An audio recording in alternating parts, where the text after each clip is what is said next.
Oke, jadi mau mulai aja ini kita? Iya. Ya, kita mulai aja kali ya, Pak. Oke.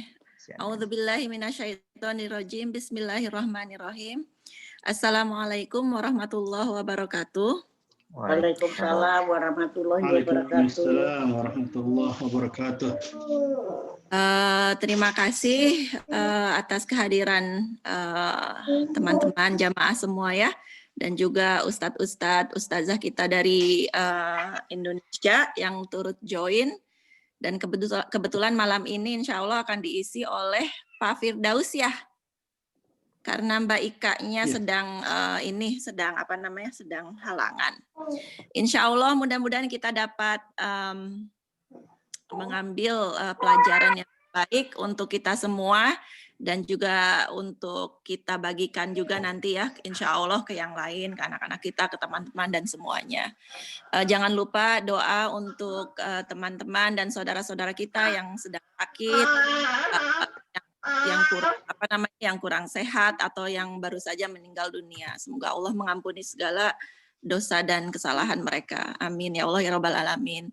Oke, tanpa further ini, silakan Pak Firdaus, Ustadz Firdaus untuk untuk memberikan tausiahnya untuk kita semua.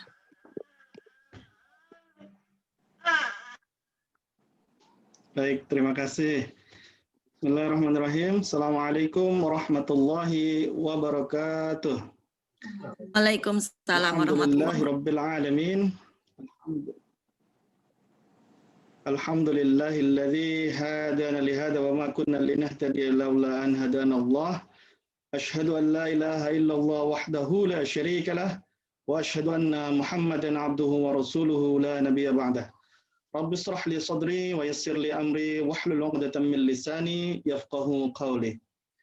Alhamdulillah, Bapak Ibu jamaah Masjid NMC yang berbahagia dan insya Allah dirahmati oleh Allah Subhanahu wa Ta'ala. Puji syukur kita panjatkan, alhamdulillah pada kesempatan kali ini hampir tiap minggu ya, alhamdulillah kita bisa berjumpa walaupun melalui media daring dalam rangka saling mengingatkan. Sebetulnya kalau disampaikan saya yang bertausiah mungkin tidak terlalu pas ya, karena saya selalu merasa berpikir masih banyak kekurangan. Tetapi mudah-mudahan dengan kesempatan ini kita kemudian bisa saling memberikan nasihat, karena ad-dinun nasihah, agama itu kan juga nasihat. Nasihat untuk kita semua, termasuk mungkin yang menyampaikan nasihat itu sendiri begitu. Jadi mudah-mudahan ini dari kita untuk kita bersama, mudah-mudahan seperti itu niatnya. Yang kedua juga alhamdulillah kesempatan kali ini kita bisa bersilaturahmi. Saya selalu kangen ini sama ibu bapak, terutama bapak saya nih Pak Budiman ya, Bu Anum, kangen selalu kita. Nggak terasa ternyata sudah 2 tahun meninggalkan Amerika dulu gitu. Tapi di hati itu rasanya baru kemarin saja ya, Pak Zul gitu ya. Bu Kunil dan tentu yang lainnya juga yang mohon maaf tidak saya sebutkan satu persatu. Jadi alhamdulillah dengan media Zoom ini kita jadi bisa bersilaturahmi semua. Melihat Bapak Ibu dengan senyum, dengan peci, dengan jilbab, itu kebahagiaan buat kami gitu. Jadi rasa senang walaupun secara geografis jarak jauh sekali gitu ya. Bahkan kita di Indonesia sekarang pukul 10 lewat 10 pagi. Sementara Bapak Ibu yang di Amerika kan baru lepas Isya ini kan baru malam gitu. Jadi alhamdulillah silaturahminya terus terjaga. Nah ini saya menyampaikan juga salam dari Bu Ika, mohon maaf dari Bu Ika karena kebetulan sekali hari ini Bu Ika harus mengantar putranya ke pesantren, kembali ke pesantren. Kebetulan suami Bu Ika yang rencana awalnya akan mengantar masih perlu istirahat gitu, agak kecapean mungkin ya. Jadi Bu Ika harus drive karena timingnya di sini beliau sedang dalam perjalanan, mungkin agak sulit jadinya kalau harus mengisi. Tapi Bu Ika hari ini hadir bersama-sama kita juga ada Pak Khairul ya, Pak Ketua itu kami menyebutnya, Ketua Rombongan, Ketua Kelompok. Ini juga hadir bersama-sama kita semua, alhamdulillah. Bapak Ibu, sebelum kita mulai, saya ingin kita sejenak menundukkan kepala, berdoa seperti yang tadi sudah disampaikan oleh Ibu Yayang ya. Mari kita mendoakan rekan-rekan kita, saudara kita, tetangga kita, bahkan mungkin keluarga kita yang pada kesempatan kali ini dalam keadaan kurang sehat, dalam keadaan yang mungkin tidak memungkinkan kita untuk berjumpa gitu. Baik, ala hadhihi niyyah wa ala kulli niyatin salihah syai'un lillahi lahumul fatihah. A'udzu billahi minasyaitonir rajim. Bismillahirrahmanirrahim. Alhamdulillahi rabbil alamin arrahmanir rahim maliki yaumiddin. Iyyaka na'budu wa iyyaka nasta'in. Ihdinas siratal mustaqim, siratal ladzina an'amta 'alaihim ghairil maghdubi 'alaihim waladdallin. Amin. A'udzu billahi minasyaitonir rajim. Bismillahirrahmanirrahim. Allahumma rabban nas adhibil ba'sa ishfa'na anta syafi la shifa illa shifa'uk shifaan la yughadiru saqaman. Allahumma rabban nas syafallahu syaqamana ghafara dhanbana wa afana fi dinina wa jismina ila muddati ajalina. Bismillahirrahmanirrahim. Nu'idhuna billahil ahad as-samad alladzi lam yalid wa lam yulad wa lam yakul lahu kufuwan ahad min syarri ma tajid. Allahumma inna na'udzubika minal basar wal junun wal juzam wa sayyi'il asqam. Allahumma inna nas'aluka salamatan fid din wa afiyatan fil jasad wa ziyadatan fil ilm wa barakatan fil rizq wa taubatan qabla al maut wa rahmatan 'inda al maut wa maghfiratan ba'da al maut. Rabbana atina fid dunya hasanah wa fil akhirati hasanah wa qina adzabannar. Terima kasih, mudah-mudahan dengan lantunan doa tadi kita bisa saling menguatkan dalam kondisi yang sebetulnya tidak mudah ya untuk kita semua.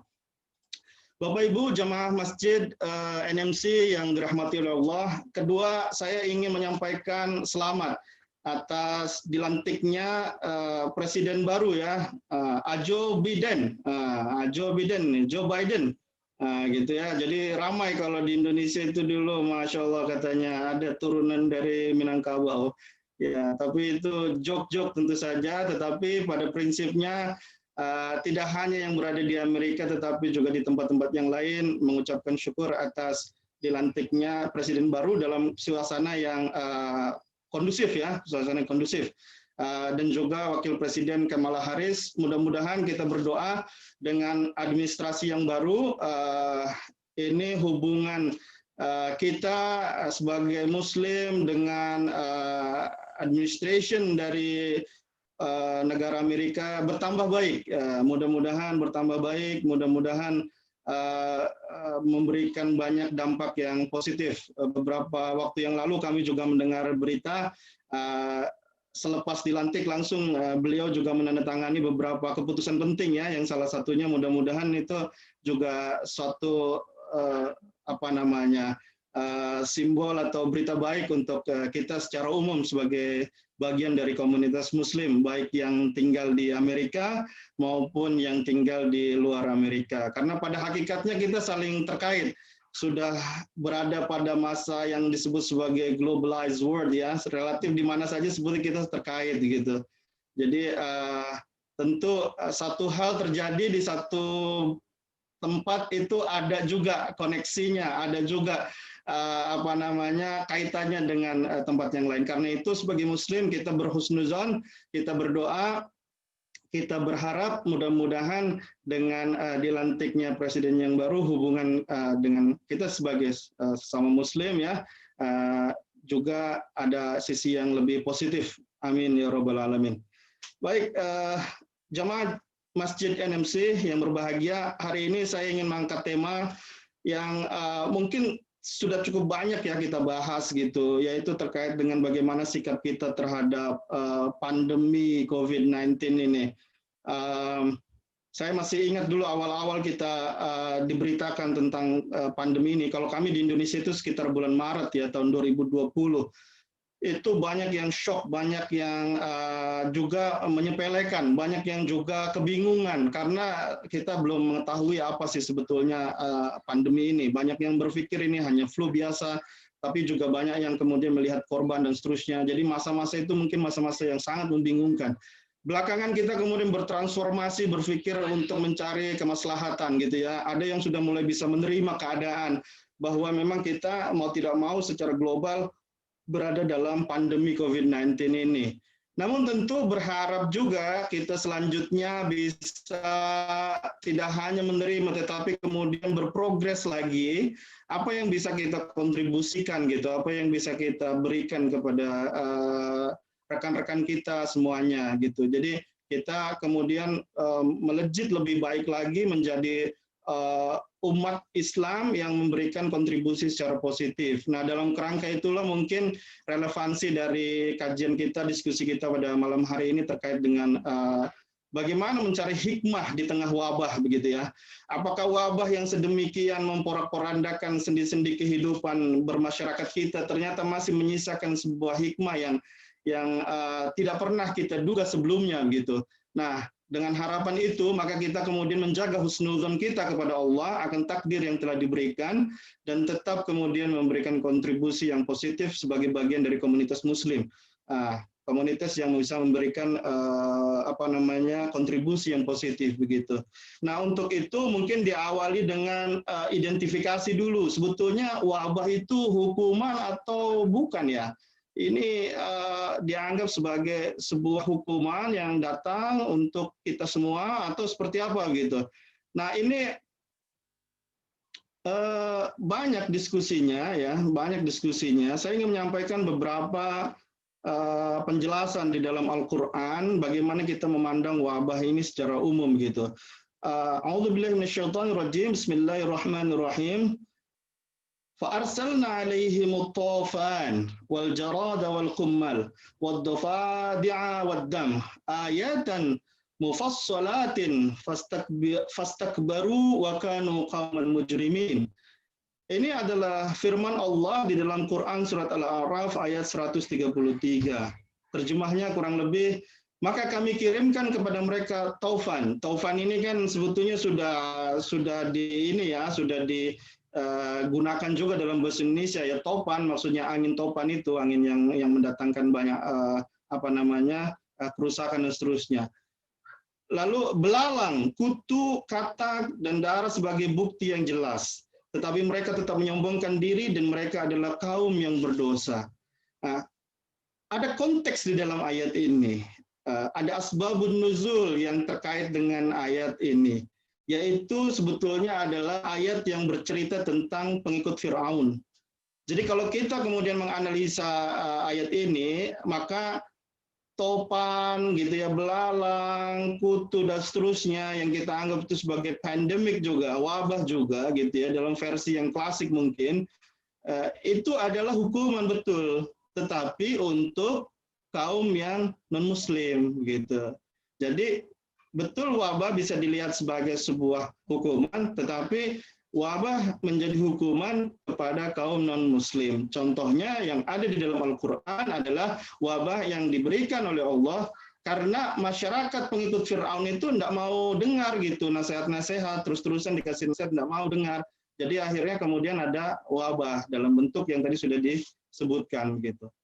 Tapi apakah wabah kemudian juga menjadi bagian dari hukuman bagi umat Muslim? Nah, ini pertanyaan yang mungkin lebih relevan untuk kita, gitu ya.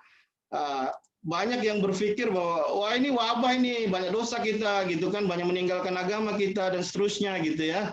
Nah, mari kita coba verifikasi berdasarkan hadis atau ayat Al-Quran yang ada hubungannya dengan wabah dan terkait dengan Muslim. Ada satu hadis yang indah sekali yang diriwayatkan oleh Imam Muslim. Saya ingin bacakan pada kesempatan kali ini. Sa'altu Rabbi thalathan. Rasulullah berkata, aku, maksudnya Rasul ya, maksudnya Rasulullah Sallallahu Alaihi Wasallam meminta Tuhanku thalathan, 3 hal. Apa saja yang diminta? Nanti kita ceritakan. Tapi ada komentar dulu di awal, ada penjelasan dulu di awal. Fa'atani itsnaini wa ma'ani wahidah. Kemudian Allah kabulkan 2 hal dari 3 yang diminta itu, 2 hal dikabulkan, wa ma'ani wahidah gitu ya. dan menolak satu, menolak gitu, refuse gitu ya, satu permohonan itu tidak dikabul rupanya. Sa'altu Rabbi an la yahlik ummati bis sanati al-a'taniha. Jadi apa yang diminta oleh Rasulullah dalam kesempatan kali itu? Yang pertama, aku bermohon kepada Allah agar tidak membinasakan umatku dengan kekeringan dan kelaparan. Dan Allah mengabulkan. Jadi yang pertama itu supaya umat Nabi Muhammad tidak binasa karena kekeringan dan kelaparan. Kemudian permintaan yang kedua adalah an la yahlik ummati bil gharaqi wa ataniha. Dan permintaan yang kedua adalah semoga Allah tidak membinasakan umatku dengan menenggelamkannya dan Allah mengabulkannya. Nah, dua hal tadi dikabul gitu ya. Lalu apa sebetulnya yang tidak dikabul? Apa sebetulnya yang tidak diberikan permohonannya oleh Allah Subhanahu wa taala dari Rasulullah ini? Permohonannya adalah an la yaj'al ba'sahum bainahum famananiha. Jadi aku bermohon kepada Allah supaya tidak ada fitnah dan perbedaan di antara umatku, tetapi kemudian Dia, maksudnya adalah Allah, tidak mengabulkannya.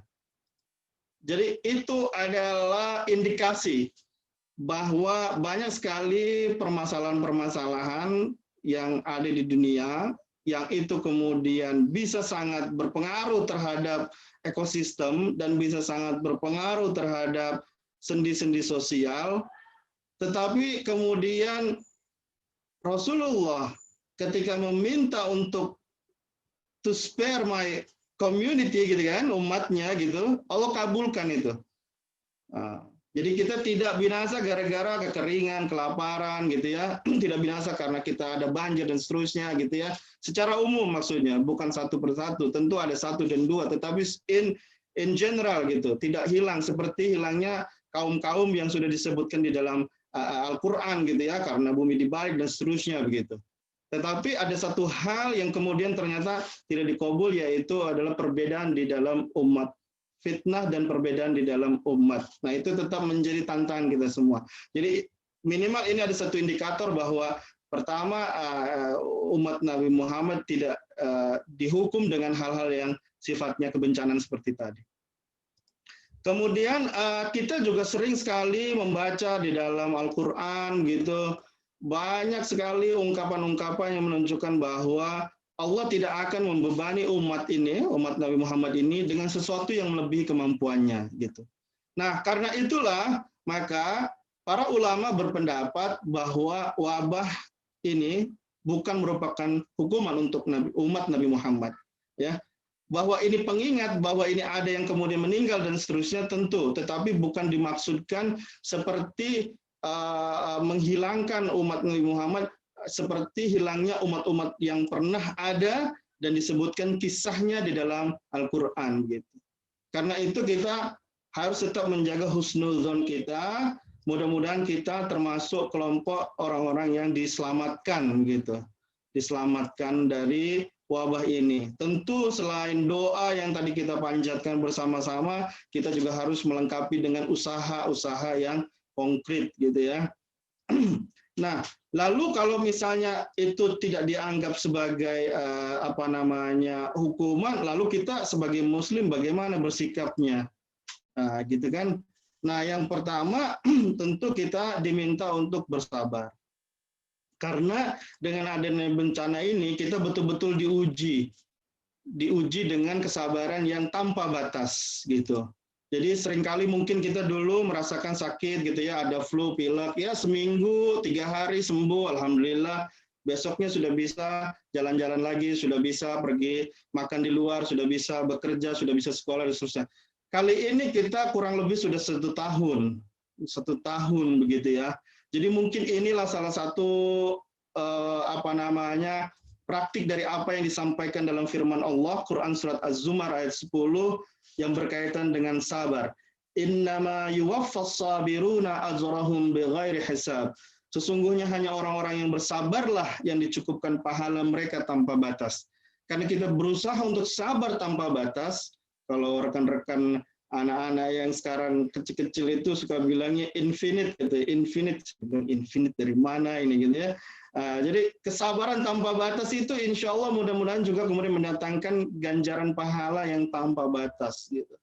Jadi disinilah kita kemudian diuji sama di dalam kehidupan yang kita betul-betul sadar gitu ya. Kok ada kesabaran yang panjang nian tanpa kita tahu kapan ini akan berakhir gitu. Jadi luar biasa. Nah, lalu bagaimana kita mencoba mencari hikmah di balik wabah ini gitu. Bagaimana kita sebagai muslim menyikapi adanya wabah ini.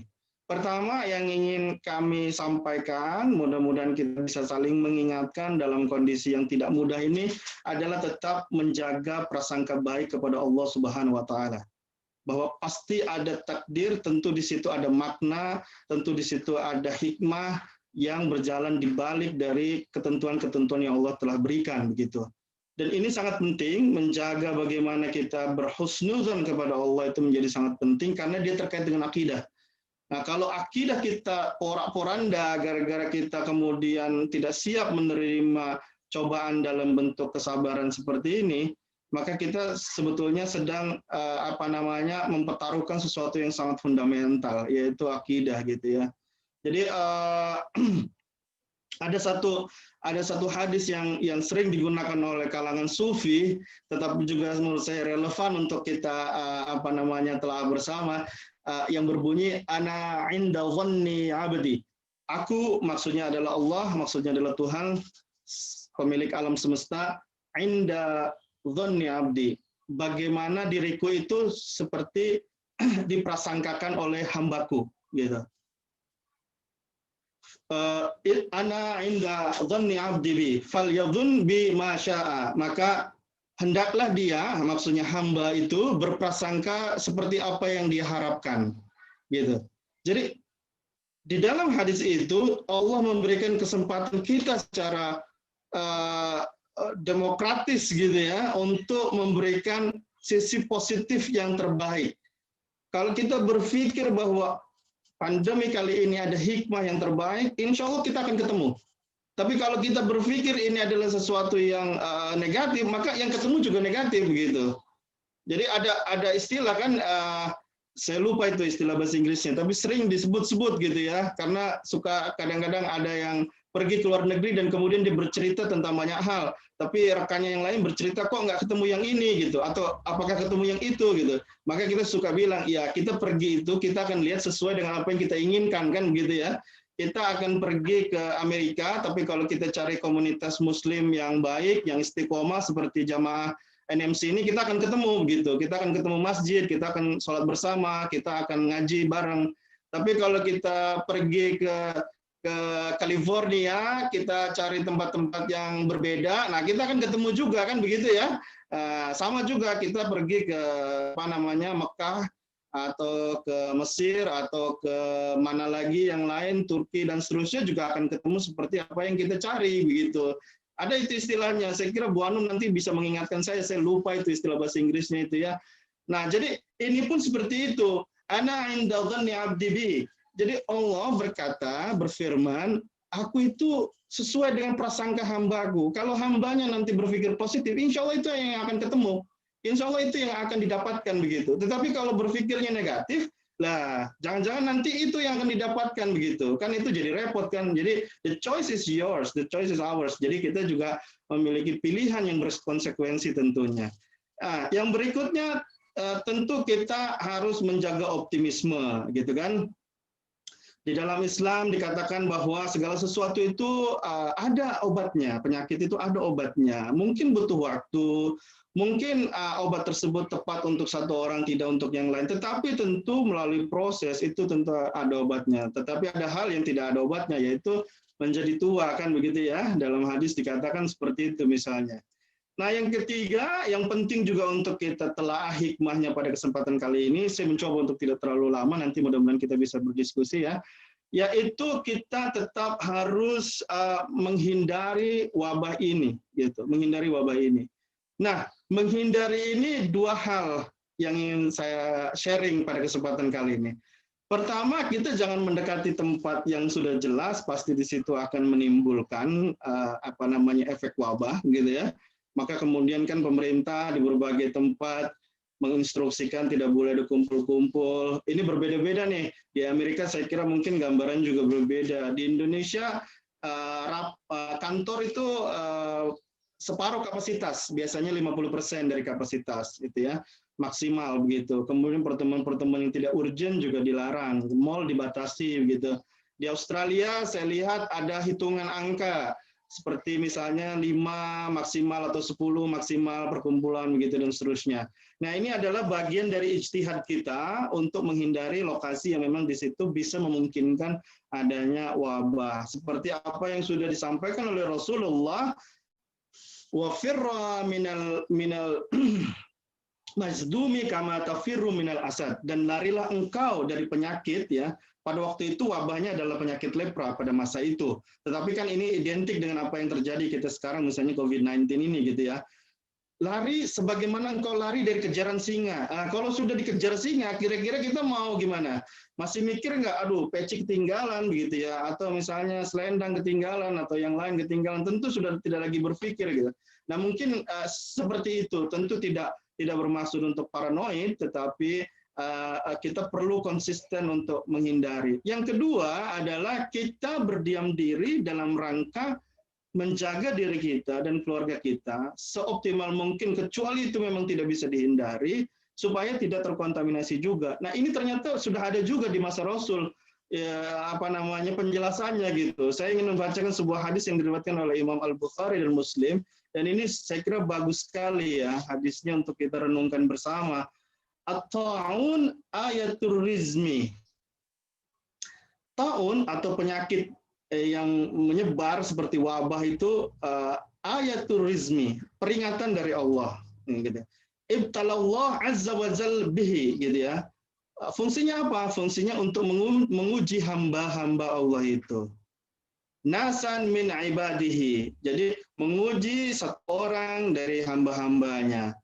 Faidha sami'tum bihi, dan jikalau engkau kemudian mendengar ada berita tentang satu tempat itu ada wabah, ada ta'un gitu ya, fala tadkhulu alaihi. Jangan kau masuki daerah itu, jangan kau masuki tempat itu, jangan kau masuki gedung itu, begitu kan? Dan seterusnya. Wa idza waqa'a bi ardin wa antum biha, dan jikalau engkau ada di satu tempat dan terjadi wabah di tempat itu, fala tafirru minhu. Jangan juga engkau keluar gitu. Jadi indikasi-indikasi itu ternyata sudah ada gitu ya, sudah ada. Nah, apakah kemudian kita memaknai ini dalam arti tekstual? Tentu kita dengan perkembangan yang ada sekarang memiliki opsi-opsi tambahan. Kalau ternyata kita harus keluarnya seperti apa? Tentu kan dengan menjaga protokol-protokol kesehatan itu, gitu ya. Dan ketika kita berdiam diri pun ternyata masih banyak hal yang bisa kita lakukan juga gitu. Jadi ini yang penting sekali untuk kita sama-sama pahami bahwa ini dua hal, masuk atau keluar dari area yang terkontaminasi itu menjadi sangat krusial untuk dipertimbangkan, karena ini juga indikasinya sudah ada begitu di masa Rasul gitu. Nah, kemudian hal lain yang ingin juga saya sampaikan, dan ini poin terakhir insya Allah, yaitu kita perlu menjaga diri kita dan menjaga orang lain. Menjaga diri, menjaga nafas, ya, menjaga keberlangsungan hidup adalah satu dari apa yang disebutkan sebagai doruri, hal-hal yang sangat urgent, hal-hal yang sangat penting, yang sangat prinsipil di dalam Islam gitu. Makanya kemudian ada banyak hadis yang menceritakan bagaimana Nabi Muhammad mengingatkan umatnya, kita semua, untuk menjaga ini. Di antaranya adalah la darara wa la dirara, tidak boleh membahayakan diri sendiri dan tidak boleh membahayakan orang lain gitu. Jadi ini terlihat sederhana tapi dalam prakteknya agak unik gitu ya, karena kadang-kadang kita berhubungan dengan orang lain yang belum memiliki frekuensi pemahaman yang sama. Saya pernah membaca satu cerita di Facebook salah satu kawan saya, aslinya orang New Zealand, kemudian asli Indonesia, dapat scholarship dari tempatnya. Jadi aslinya New Zealand tapi kemudian kuliah di Australia di Griffith University, dapat beasiswa untuk belajar bahasa Indonesia di Universitas Indonesia di Depok. Kemudian belakangan yang bersangkutan itu rupanya banyak melihat bagaimana fenomena Islam dan Muslim di Indonesia, alhamdulillah mendapatkan hidayah. Salah satu momentum beliau mendapatkan hidayah itu ternyata katanya pas malam-malam bulan Ramadan itu sering lihat TV, kan suka disiarkan itu ya kalau zaman masih normal itu dulu sholat tarawih dari Masjidil Haram, rutin tiap malam kan begitu ya. Otaknya berpikir katanya, kok bisa orang begitu terkoordinir begitu melakukan ibadah setiap malam begitu banyak dan seterusnya, dan banyak pertanyaan-pertanyaan lain. Akhirnya kemudian yang bersangkutan ini mendapatkan hidayah dan memeluk agama Islam. Sampai sekarang tinggal di Indonesia akhirnya karena ingin lebih banyak berinteraksi dengan orang Muslim, katanya begitu. Ya alhamdulillah. Nah, status Facebook yang di-share sama kawan saya ini menarik begitu untuk ditelaah. Jadi dia cerita, dia lihat satu orang pemuda, masih muda begitu, pakai masker, which is bagus kan gitu ya, pakai masker. Dan kemudian dia mau bersin. Nah, pas itu dia buka maskernya, bersin dia. Dalam kondisi masker dibuka, habis bersin selesai ditutup lagi maskernya. Subhanallah saya bilang. Jadi kadang-kadang ya, la darara wala dirara, tidak boleh membahayakan diri sendiri dan tidak boleh membahayakan orang lain. Itu tambah sederhana ketika dibahas, tetapi dalam level yang konkret di masyarakat, ini belum sama kadang-kadang frekuensi kita. Betapa seorang anak muda tadi dengan polosnya gitu ya, karena mau bersin takut maskernya kotor, dia buka maskernya, dia bersin luar biasa, begitu ditutup lagi. Padahal justru bersinnya itu yang harusnya di cover kan begitu. Ini memang kadang-kadang membingungkan gitu ya. Jadi inilah mungkin apa yang dalam versi sederhananya kita membayangkan gitu ya, betapa Rasulullah dulu bingung kali menghadapi umatnya itu ya, sudah dikasih tahu ini dan itu, tetapi kemudian kok nggak paham-paham gitu. Sampai pernah satu kali kan karena Rasulullah itu sempat dilempari batu begitu dan giginya sampai patah berdarah begitu. Malaikat Jibril memberikan opsi, Rasul ini dibalas aja gimana gitu, dibalik nih pakai gunung gitu ya, mereka kelar deh gitu. Rasul bilang nggak usah karena mereka la yafham, karena mereka nggak paham. Sekarang mungkin kita jadi paham ya, betapa banyak orang tidak paham gitu. Jadi pemahaman ini menjadi penting untuk kita sebarkan kembali begitu, bahwa ya salah satu fungsi Muslim kan seperti itu, untuk menyampaikan bahwa hal-hal yang sederhana seperti tadi mungkin tidak sampai dalam pemahaman seseorang, sehingga perlu diberitahu lagi dengan penjelasan yang lebih konkret mungkin begitu. Sehingga konsepsi dari la darara wala dirara, tidak boleh membahayakan diri sendiri dan membahayakan orang lain, ini kemudian bisa diterapkan secara konkret di dalam kehidupan kita sehari-hari gitu. Saya kira itu ya secara umum nih. Sebelum lanjut, tapi Kang Zul boleh nggak saya dijadikan host sebentar? Saya ingin melakukan survei dengan Zoom. Ada 5-6 pertanyaan yang saya ingin kita baca bersama-sama. Mangga, silakan Jul. Bisa Jul?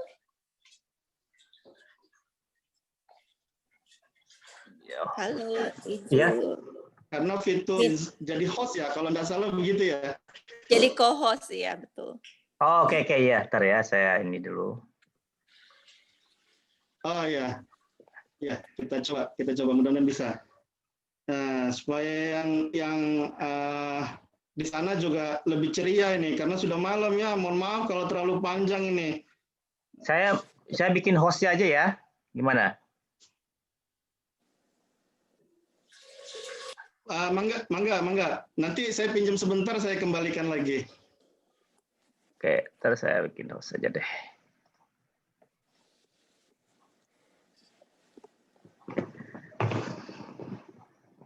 Baik.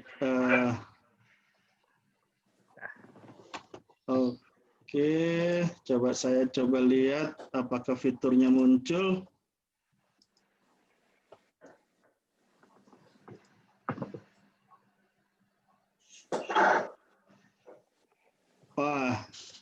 Maaf Kang Zul, nggak muncul, nggak apa-apa deh. Bapak Ibu, mohon maaf. Jadi hostnya saya kembalikan ke Pak Zul dulu sebelum saya lupa. Ternyata fiturnya nggak muncul. Tapi nggak apa-apa, kita akan lakukan survei yang sederhana saja. Bapak Ibu, terkait dengan bagaimana mencari hikmah ini, saya ingin melanjutkan dengan sedikit survei. Mohon nanti menjawab jika iya jawabannya dengan memberikan reaction di Zoom itu di paling bawah kanan itu ada emoticon orang senyum dengan tanda plus, itu ada reaction boleh dengan raise hand atau jempol. Kalau ternyata pertanyaan saya relevan untuk Bapak Ibu jamaah ya, tapi kalau tidak relevan jawabannya no, abaikan saja. Yang pertama pertanyaannya adalah apakah kualitas atau kuantitas ibadah kita rasakan bertambah saat pandemi COVID-19 ini? Monggo silakan yang merasa jawabannya ya atau mendekati ya atau agak-agak iya boleh. Gimana nih? Oh iya, oke, terima kasih. Gimana Pak? Di Zoom ya? Di Zoom ya? Di bawah, di paling bawah. Di Zoom, betul, di aplikasi Zoom ada reaction dan itu ada tanda jempol. Kok saya nggak ada? Ini bagaimana? Kalau yang di cellphone atau di ini apa di iPad. Jempol begini aja Bu, jempol begini boleh Bu. Di scroll di bawah. Di scroll. Gini aja. Baik, terima kasih. Tadi gini aja. Tadi sudah cukup banyak ya. Pak Dogi. Baik, nggak apa-apa. Ya, begini aja nggak apa-apa. Oh, gini aja. Baik, pertanyaan yang kedua, apakah Bapak Ibu merasa dengan adanya COVID-19 ini hubungan, relationship dengan keluarga inti seperti orang tua, anak, ataupun keluarga besar, extended family, seperti saudara, mungkin saudara di Indonesia atau dimanapun, itu bertambah baik? Saya biasa dari dulu begini. Silakan, kalau ada boleh diberikan jempol. Oh, ini jempolnya nih, ini jempol. Diberikan jempol. Ini ada jempolnya nih. Iya, jempol, siap. Terima kasih jempolnya. Original. Baik, pertanyaan yang ketiga adalah original. Apa adanya. Baik, pertanyaan yang ketiga adalah apakah selama pandemi COVID ini Bapak Ibu dapat kembali kepada hobi lama? Mungkin pernah punya hobi lama, tidak pernah dilakukan lagi, sekarang bisa melakukan lagi. Atau bisa belajar satu skill baru, skill apapun. Baik yang itu sifatnya akademis maupun yang tidak akademis. Monggo silakan bagi yang merasa bisa kembali ke hobi lama atau belajar satu skill baru, boleh jempol. Saya kurang malah. Alhamdulillah, baik. Jempolnya bagaimana caranya? Baik, terima kasih. Jempol aja begini ya. Begini aja nih jempolnya nih. Jempolnya iya. Jempol original. Jempolnya dalam waktu beberapa detik hilang sendiri memang Bu. Nggak apa-apa ya. Oh gitu Nggak ya. apa-apa. Nah, pertanyaan berikutnya adalah ada jempol nih Tom Cruise. Tom Cruise ada jempolnya terus. Ya, bagus. Pertanyaan terakhir, overall dengan adanya pandemi COVID ini, apakah Bapak Ibu bisa menemukan satu hikmah minimal? Silakan. Apa saja hikmahnya? Silakan. Tapi kalau merasa bahwa di dalam pandemi ini, selama pandemi ini ada hikmah, maka mohon jempolnya ditampilkan. Ya, terima kasih. Gimana sih naruh jempol? Ada hikmahnya. Jempol. Akunnya mungkin di atas. Hikmahnya menjaga kesehatan. Ada yang tulis more tuh. Saya yang kagak. jempolnya dua. Saya nggak Ya, ketemu boleh jempol juga. ini gimana? Di bawah Mbak ada gambar orang Nggak tersenyum. apa-apa. Mbak. Hah? Hukumnya di Ada scroll. gambar orang tersenyum di bawah itu diklik. Oke, ya, got it, ya. Thank you so much, ya. Di bawah mana? Bawah Yang di kanan. bawah, I'm happy. Ya, ya, ya. Bawah kanan action. Kalau Bawah Mbak kanan Putri reaction, Mbak Kunil. pakai iPad di atas dia kalau ada iPad mah. Oh, pakai iPad aku di atas. Jadi di mana nih? Di more. More, pencet more.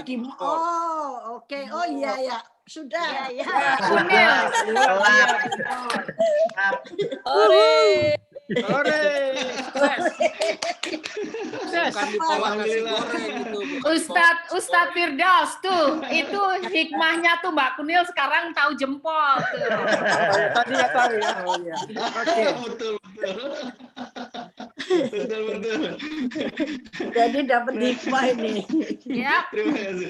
Wah, ini mudah-mudahan nanti minggu depan Bu Ika bisa ada survei juga ya, biar jempolnya Bu Kunil bisa muncul lagi. Kemudian saya habis ini, Bu.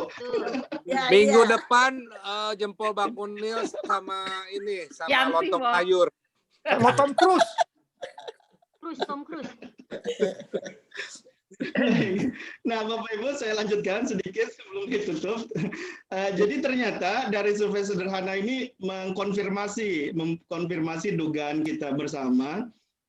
Overall tadi dari beragam pertanyaan yang saya sampaikan, mayoritas memberikan jempol, mayoritas, baik itu jempol dengan reactions atau jempol dengan physical jempol ya, tam seperti ini. Artinya alhamdulillah dengan pandemi COVID-19 ini, ketika kita tetap berpikir positif, kita bisa menemukan banyak hikmah di dalam kehidupan kita. Yang paling mungkin sederhana, yang simpel adalah kedekatan kita dengan keluarga gitu ya, baik itu keluarga inti maupun keluarga besar. Yang dulu kita tidak membayangkan, misalnya saya pribadi, saya biasa berangkat jam 7 ngantar anak sekolah, kemudian langsung menuju kantor dan pulang kembali kira-kira sore menjelang maghrib. Itu rutin, sehingga saya melewatkan banyak fase sebetulnya. Fase ketika anak saya bermain setelah pulang sekolah, fase ketika anak saya mengaji, di TPA sebelum maghrib, begitu ya, dan seterusnya. Itu saya rasakan dulu banyak yang hilang karena tuntutan pekerjaan, gitu kan. Tapi alhamdulillah dengan kondisi sekarang ini, saya bisa menemani lebih banyak. Dan ada satu momentum yang sangat membahagiakan untuk saya kira semua keluarga orang tua merasakan itu. Ketika anak kedua saya itu bisa naik sepeda roda 2 gitu. Jadi roda stabilizer yang tadinya dipasang itu kemudian dalam fase pandemi COVID ini berhasil dilepas gitu, berhasil dimotivasi untuk dilepas. Anak saya yang kedua masih TK, jadi itu salah satu momen yang menurut saya luar biasa begitu, luar biasa. Dan kemudian kita juga punya banyak kesempatan untuk bisa bertegur sapa, dan termasuk sebetulnya diantaranya kan seperti ini gitu. Jadi mari kita mengembangkan sikap diri yang positif dalam keadaan yang serba tidak mudah. Ada banyak hadis dan ayat yang memotivasi kita, namun demikian tentu saja pada akhirnya itu adalah pilihan yang harus kita ambil ya, pilihan logis yang harus kita ambil, apakah kita termasuk yang akan menjaga husnuzon kita atau kita akan tenggelam dalam suzon, dalam pribadi yang negatif. Mudah-mudahan kita termasuk kelompok yang bisa menjaga husnuzon kita dalam keadaan seberat apapun. Karena sikap husnuzon itu adalah satu momen ketika kita menaati hikmah-hikmah di dalam Al-Quran dan merupakan langkah pertama untuk kita keluar dari kesulitan apapun yang kita alami. Mudah-mudahan Bapak Ibu bisa sedikit memotivasi saya pribadi khususnya dan kita semua dan mencoba mencari hikmah. Penting juga adalah kita diselamatkan dalam kondisi yang serba tidak mudah ini. Juga saudara-saudara kita, tetangga kita, rekan-rekan kita gitu ya. Dan mudah-mudahan kita tetap bisa menjaga husnuzon kita dalam kondisi apapun. Demikian yang bisa saya sampaikan. Saya kembalikan kepada Pak Bu Yayang tadi ya yang memoderatori. Saya kurang tahu nih apakah kita akan diskusi atau seperti apa. Saya kembalikan dulu ke Ibu moderator. Silakan, Oke, terima. Bu Yayang. Terima Atau Pak kasih Zul? banyak, alhamdulillahirabbil alamin. Makasih banyak Pak Ustadz Firdaus. Emang ya saya merasakan Al-Qur'an itu emang sebagai reminder. Jadi pengajian-pengajian ini melalui Zoom atau melalui YouTube, apapun bentuknya, formatnya, itu apa namanya, memberikan ya kayak hati kita tuh disiram air ya kalau lagi apa namanya, kalau diumpamakan sebagai ini. Jadi selalu menyejukkan, alhamdulillah. Semoga teman-teman semua juga merasakan begitu. Dari apa namanya, dari reminder-reminder tadi yang Pak Ustadz ini kan saya juga kebetulan emang apa namanya, saya nulis note. Jadi banyak apa namanya, banyak hikmahnya dari pandemi ini ya, alhamdulillah. Kumpul keluarga inti itu salah satu yang saya rasakan sekali. Karena dalam kehidupan sekarang ini yang kita tuh banyak distraction ya, banyak apa, banyak gadget lah, ini game segala macam. Jadi meskipun kita tuh tinggal di dalam satu atap, tapi belum tentu kita itu berkomunikasi yang apa namanya, yang sebenarnya tuh ada kualitasnya gitu, komunikasinya dengan anak atau dengan suami sendiri malah ya. Dan saya rasakan itu semakin ini ya, semakin bertambah dalam keluarga inti. Kalau dengan apa namanya, dengan teman-teman, jamaah-jamaah yang lain, betul kita juga apa namanya, masih bersilaturahmi meskipun dengan cara yang lain, tapi alhamdulillah silaturahmi itu juga menurut saya tidak apa namanya, tidak hilang gitu, tidak renggang. Karena yang di distance itu bukan sosialnya tapi fisiknya ya, fisik kita yang tidak boleh terlalu ini. Dan lebih banyak lagi ini beribadah ya, alhamdulillah. Tadi juga menurut survei Ustadz banyak jempol, ternyata banyak yang lebih menginikan apa, mendekatkan diri dengan beribadah yang lebih banyak lagi. Positive thinking, optimistic itu challenge buat kita semua ya, untuk selalu berpositive thinking dan berpikiran optimistik. Karena Allah itu apa yang kita apa namanya, apa yang kita perkirakan ya. Insya Allah mudah-mudahan saya juga nggak mau ini lama-lama. Ya bagi yang lain yang mau bertanya atau komen silahkan ya. The floor is ours, is yours. Please unmute yourself kalau masih mute.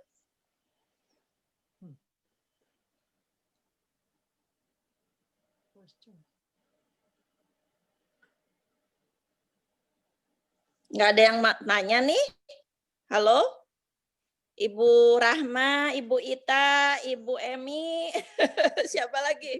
Ibu Dewi, Ibu Yanti, bapak-bapaknya Pak Aris. Ada yang bertanya Pak Yayat? Iya. Tidak harus bertanya juga mungkin ya, atau Bu komen Yayang, atau bisa juga sharing hikmah, sharing pengalaman, sharing betul, hikmah. betul Ya, komennya, silakan. sharing tentang Saya ininya, mau nanya, Bu Romlah. saya mau nanya ya. Silakan Teh Yanti. Pak Masya Ustadz, Allah. Assalamualaikum warahmatullahi wabarakatuh. Waalaikumsalam. Waalaikumsalam. Pak Ustadz, saya punya 3 anak, 2 laki 1 perempuan. Yang mana saya pribadi ngedidik anak saya itu dari kecil sampai besar ya, untuk agamis ya. Karena suami saya kan, saya cuma berdoa buat suami saya buat mau ibadahnya sempurna, walaupun saya bilang walaupun suami saya itu mu'alaf ya, udah lama terus yang saya tanyakan, saya berusaha kadang-kadang anak di belakang saya, kita punya anak remaja Pak Ustadz, punya anak remaja ya, kita udah bilangin gitu, jangan, maksudnya kalau seandainya yang terutama untuk perempuan ya, kalau susah banget kalau untuk remaja, kalau seandainya misalnya di Instagram atau di mana-mana, kadang-kadang saya suka lihat, terus saya kadang-kadang suka argumentasi ini jangan kayak begitu, nggak boleh, nanti Allah marah, apalagi dengan ini. Yang penting tugas saya ngasih tahu ya, dia beribadah benar, tapi kadang-kadang untuk hiburan-hiburan, untuk Instagram misalnya contohnya ya, maksudnya maksudnya dia saya punya anak, saya bukan itu anak saya, maksudnya saya udah bimbing anak saya jangan maksudnya yang pakaiannya agak bagus gitu loh. Terus jangan terlalu terbuka walaupun Instagram. Terus nyanyinya juga agak ini. Tapi Yanti sebagai ibu cuma ngasih tahu tugasnya. Yanti berdoa untuk anak-anak Yanti, entah laki entah perempuan, menjadi anak yang soleh dan soleh, itu tugas saya. Sampai saya juga untuk melaksanakan untuk sunah-sunah, misalnya saya untuk sunah puasa saya, sunah dari remaja saya memang selalu melakukan sunah puasa Senin aja nggak sekarang saya berpuasa ini untuk saya, anak-anak saya dan suami saya. Terus salawat itu alhamdulillah sangat tinggalkan. Tapi gimana ya, doanya dikabulin nggak ya untuk anak saya, biar anak saya menjadi anak yang soleha gitu loh. Terus saya juga berdoa biar anak yang dapat yang seagama iman Islam. Itu aja. Kadang-kadang mama cerewet, mama gini-gini, takutnya mentah gitu kalau saya langsung push gitu loh. Itu tolong dong Pak Ustadz, tolong tanya jawabnya, tolong dijawab pertanyaan saya. Yuk, itu aja. Assalamualaikum warahmatullahi wabarakatuh. Waalaikumsalam. Waalaikumsalam warahmatullahi wabarakatuh. Baik, terima kasih Bu Yanti. Aduh, pertanyaannya pas ini, bagus sekali. Bukan hanya untuk Bu Yanti, saya kira untuk kita semua ya, untuk saya pribadi. Saya juga punya 2 anak yang masih kecil-kecil, lagi aktif-aktifnya begitu, tentu tantangan kita kurang lebih sama begitu. Jadi bagaimana menghadapi anak-anak yang sedang tumbuh dan berkembang supaya kita tetap bisa sabar, konsisten dalam mendidik dalam ajaran agama. Mungkin kira-kira itu ya singkatnya pertanyaannya. Baik, pertama, tugas mendidik anak itu adalah pekerjaan yang seumur hidup, Bu. Ini kita perlu memberi pemahaman ke diri kita sendiri dulu.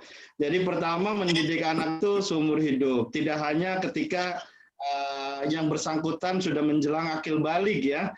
Memang akil balik itu sering diilustrasikan sebagai momentum ketika anak sudah bertanggung jawab terhadap dirinya sendiri, begitu kan? Ketika dia sudah disebut sebagai mukallaf, orang yang memiliki taklif, orang yang memiliki beban, apakah ketika melakukan kesalahan menerima konsekuensi dosanya, begitu ya. Ketika berpahala tentu saja juga dicatat, begitu dan seterusnya. Tetapi sebetulnya mendidik anak itu kan sebuah pekerjaan yang seumur hidup.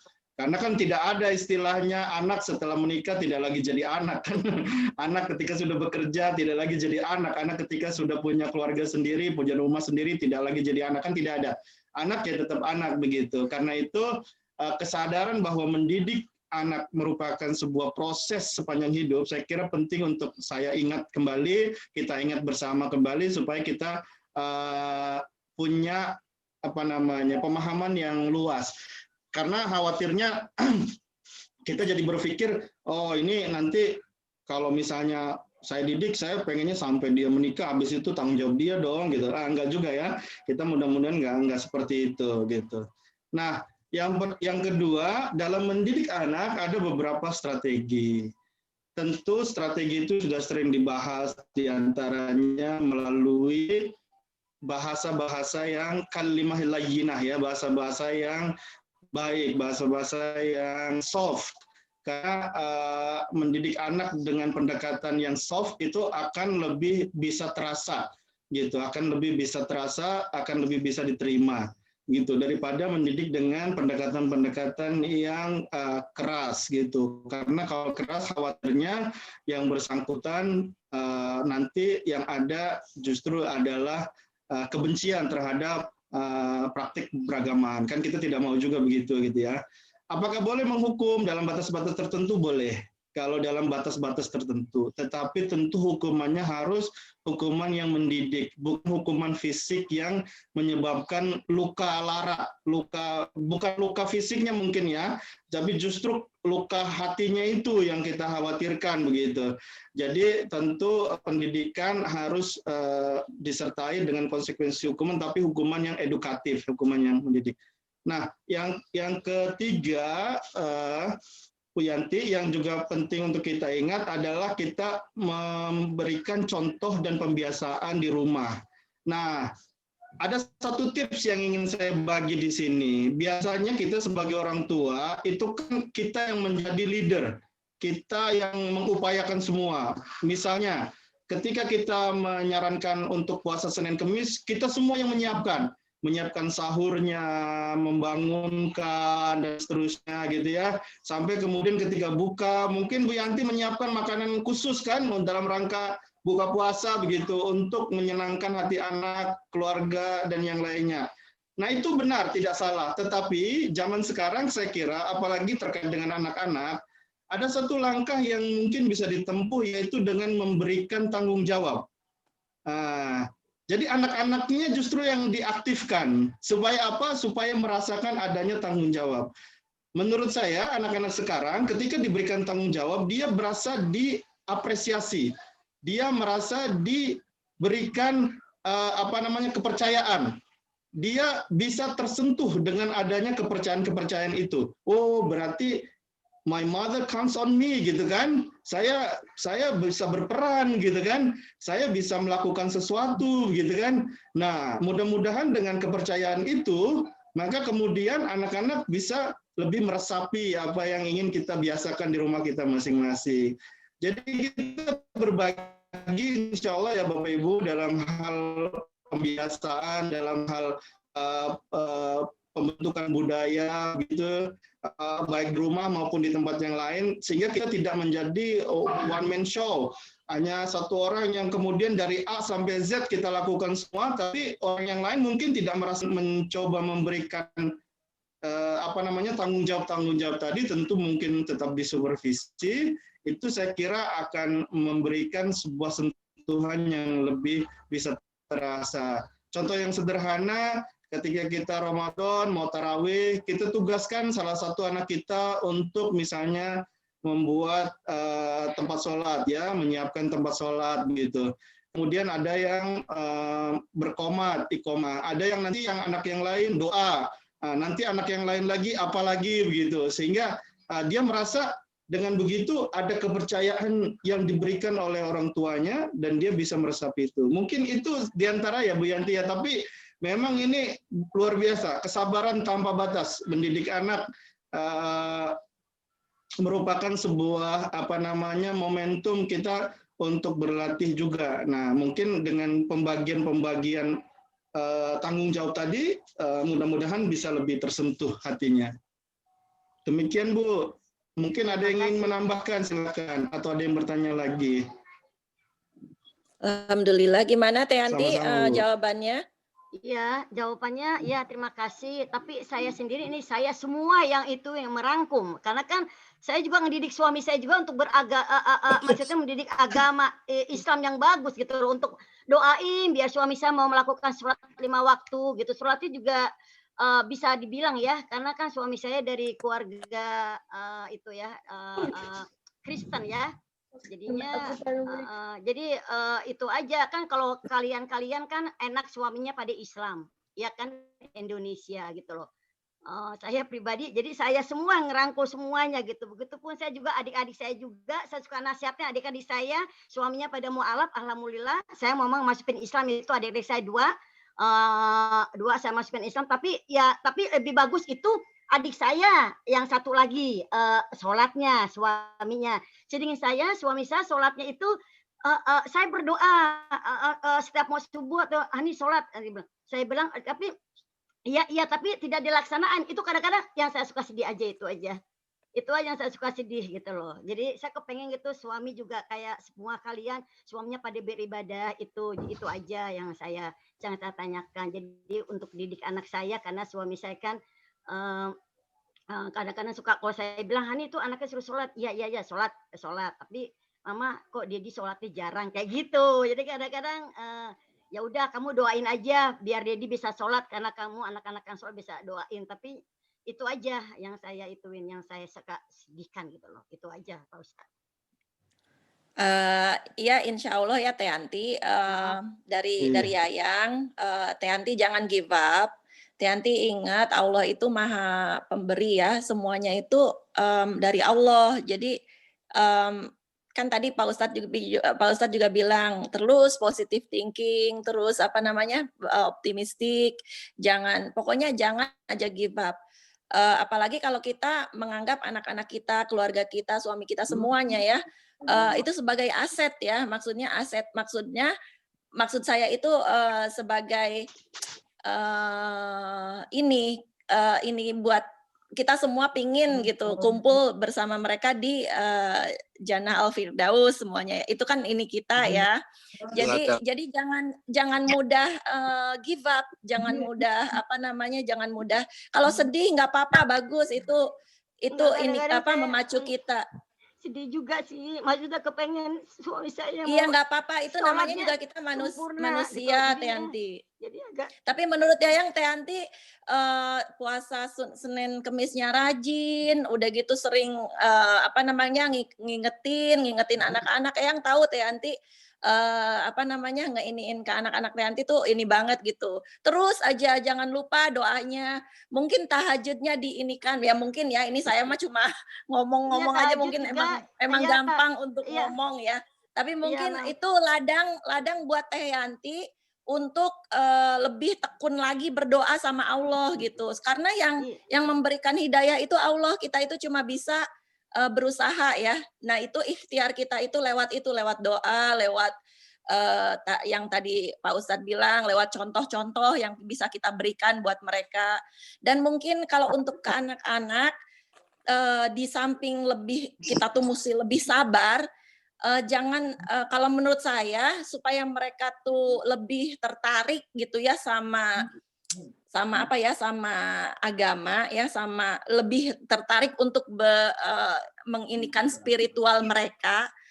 Jadi diundang dengan dengan yang baik-baik gitu Teh Yanti, jangan ditakut-takutin, ntar kamu kalau gini masuk neraka, jangan gitu-gitunya gitu, maksudnya yang jadi diinikan sisi-sisi Allah yang sebenarnya yang lebih banyak itu bukan nerakanya yang kita inikan ke mereka, tapi surganya gitu. Jadi ditampilkan surganya Allah tuh luas, bagus. Kita kan pingin ya ngumpul di surga yang paling tinggi sama nabi-nabi, sama rasul. Nah gitu. Jadi mungkin itu lebih atraktif kepada mereka dibanding kalau kita ntar kamu gitu, awas ntar takut masuk neraka gitu. Jadi itu cuma ini aja ya. Mungkin ada dari yang lainnya yang lebih yang bisa membantu Teh Yanti untuk